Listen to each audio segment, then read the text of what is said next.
Në një kohë kur industria e modës po përballet gjithnjë e më shumë me kritika për ndotjen, mbetjet dhe përdorimin e kimikateve agresive, një fenomen i vjetër po rikthehet me forcë, ngjyrosja natyrale e tekstileve. Ajo që dikur ishte praktike zakonshme përpara revolucionit industrial, sot po shihet si një alternativë e qëndrueshme, etike dhe artistike ndaj proceseve industriale të prodhimit të ngjyrave. Ngjyruesit natyral nxirren nga bim aromatike, manafera, rrënjë, lëvore pemësh, lule dhe erza, duke krijuar nuanca unike që nuk mund të riprodhohen plotësisht në laborator. Çdo pigment mbart historinë e tokës nga vjen, klimën, stinën dhe mënyrën e përpunimit. Kjo e bën çdo copë tekstili të ngjyrosur natyralisht të ndryshëm dhe të papërsëritshëm.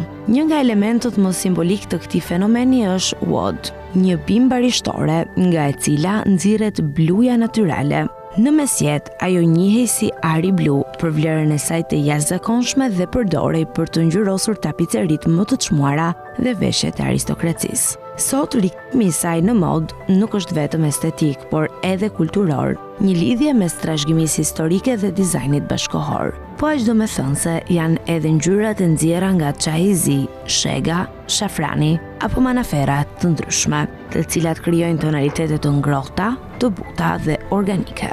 Ndryshe nga ngjyrat sintetike, këto pigmente nuk janë agresive për lëkurën, nuk ndotin ujin dhe nuk lënë mbetje toksike në mjedis. Për më tepër, procesi i ngjyrosjes shpesh kërkon më pak energji dhe nxit zinxhir furnizimi më lokal dhe më të drejtë. Fenomeni i ngjyrosjes natyrale lidhet ngushtë me modën e ngadalt. Në vend të prodhimit masiv dhe të shpejt, ai promovon kujdesin për materialin, kohën dhe mjeshtërinë.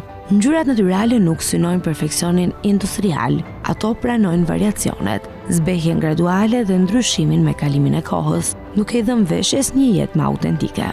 Për konsumatorët, kjo qasje përfaqëson një ndryshim mendësie.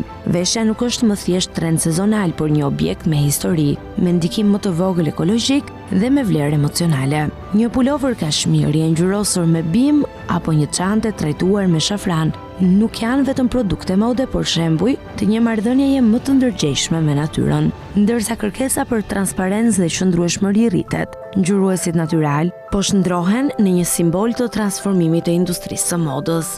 Ky rikthim nuk është thjesht nostalgji për të kaluarën, por një përpjekje konkrete për të ndërtuar një të ardhme ku bukuria, artizanati dhe respekti për mjedisin bashkëjetojnë. Në këtë mënyrë, moda po mëson sërish të marrë ngjyra nga vetë natyra, pa e shkatruar atë.